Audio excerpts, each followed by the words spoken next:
Alright, so as usual, with the official release of Black Clover Chapter 264 is finally out, today we are here to break down the chapter. So let's not waste any more time, let's get right into it.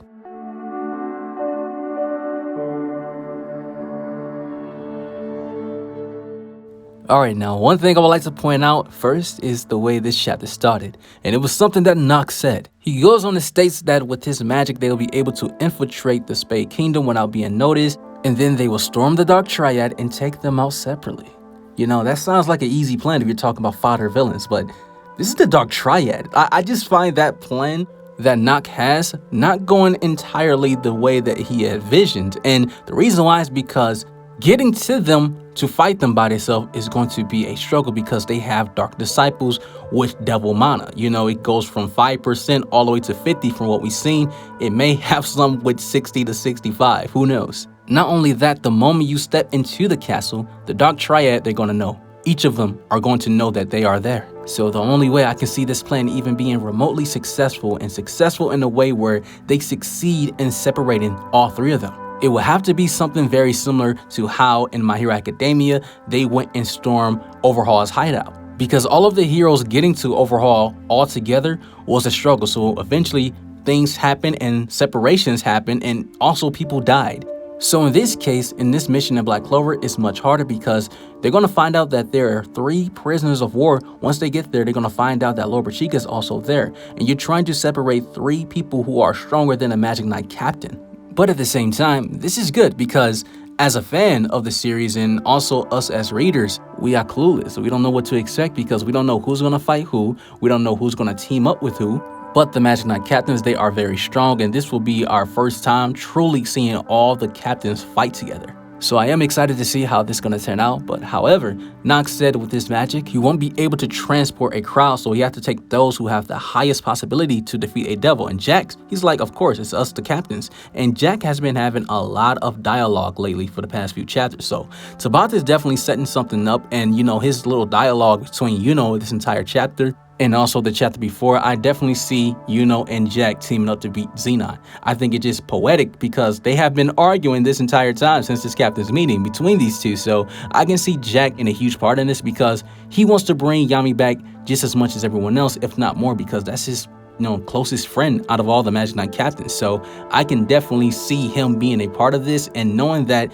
Zenon was the one who captured Yami, a team up with Jack and Yuno just seems like it makes the most sense, and whoever else is going to join that little team. Because in a way, this whole chapter was centered around Yuno and Jack debating to Nacht. Yuno is asking Nacht and begging him, saying, please, take me with you. But Jack, he disagrees. He's like, you already lost to this guy before. Why should we bring you? While in a way, Fegolion sort of backs up Jack's argument, saying that, I understand, but remaining here and defending the kingdom is also an important mission, which is true. Fegolion is right when he says that. But everything starts to change because Nacht asks him, who are you exactly? Because someone from the Spade Kingdom, a resident there, left and came to the Clover Kingdom, and you must be hiding him. Who are you? And Yuno won this entire argument the moment he stated that I have been told that I am the prince of the Spade Kingdom, and letting everyone know that he is a part of the royal family and he came to Hodge Village because the Dark Triad committed treason and he was sent there so his life can continue on. And notice when he says that, notice how the way Tabata has drew this panel. The moment he said that, right under it, you see Fegolion and Nozel. You see Kaiser too, but we ain't talking about Kaiser. We're talking about Fegolion and Nozel. They are both royals, and Nozel started to figure out like that is why his magic is the way it is. Excluding Asta and Nacht, these two are really the most shocked. They're like, okay, he's one of us. He's just like a royal, just like us. Royalty runs through his veins as well. After Yuno confirms Nacht's suspicions about Ralph being a servant from the Spade Kingdom, Yuno says that yes, he's in my place and he should know everything about the Spade Kingdom castle design. But Jack, he's not buying it. He believes that backs up more of his argument, saying that's why Yuno shouldn't go. He could be in cahoots with him. He could be a spy, and also the guy that's with you could be a spy as well. But Yuno is telling Jack, if I can't be the one that saves him, then there is no point. It's not just me, but ever since the elf incident, you all have been suspicious of Captain Vangeance too. Yuno was defending William this entire chapter, and I felt like this moment right here was Yuno was speaking to the entire fan base this entire chapter, because the average Black Clover fan that you meet on average, or probably above average, they all hate William because of what he did during the elf incident. And Yuno explains that, it's completely understandable how you all feel about him, but Right now, William is fighting for his life, and he's continuing to do so, and he did when he was fighting Zenon, because Yuno remembered. After the entire battle was over, after Yuno lost to a 55% Zenon, he remembered seeing, as he was blacking out, he remembers seeing William still fighting Zenon. We seen William get defeated by Zenon once Klaus, Latal, and Yuno came in, but this was after the fact. Yuno states that Zenon came there to kill all the Golden Dawn members, so William still had a lot of fight left, and he was fighting Zenon while protecting all of the Golden Dawn members who were still alive. William was handicapped, and Zenon even mentioned this. He tells William that you should get rid of the baggage, so you should concentrate on the fight more, and because of that choice, you will lose.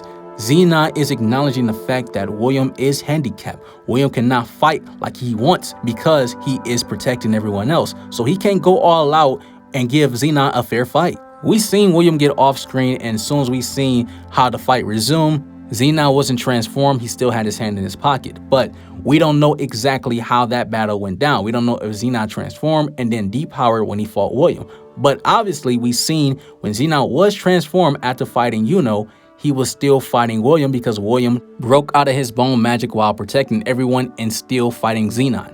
Zenon stated himself that the fight is not fair because William was concentrated on saving his teammates, as a leader, as a captain. So this whole notion that William is weak is ridiculous, because if you're weak in a match night captain, wouldn't make sense. If we're calling William weak, what are we scaling him as? Are we scaling him to his power to a Dark Triad? Yeah, pretty much everyone is weak compared to Dark Triads. The only one we've seen so far who's above or close to a Dark Triad level is Yami, who by narratively in feats alone, Yami is the strongest Magic Knight captain we have seen so far. So comparing William to Yami is ridiculous. You have to compare every captain to Yami if that's the case.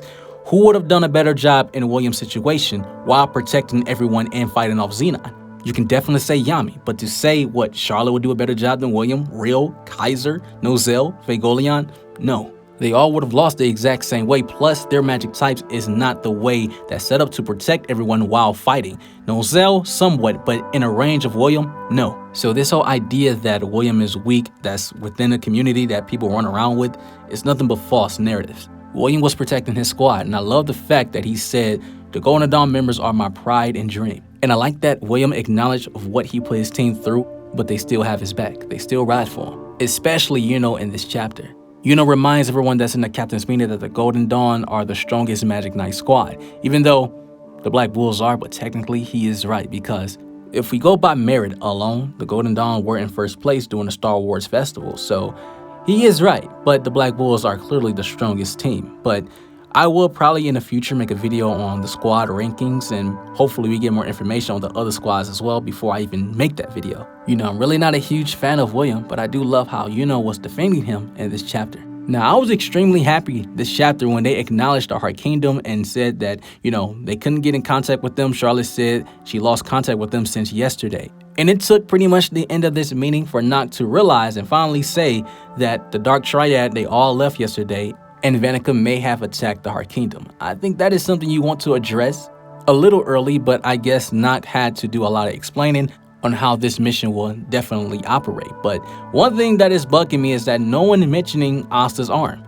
Like, no one at all, and it's tripping me out. Hopefully next chapter we will see someone bring up his arm, probably Yuno, because his arm is just out there. It's just egregious.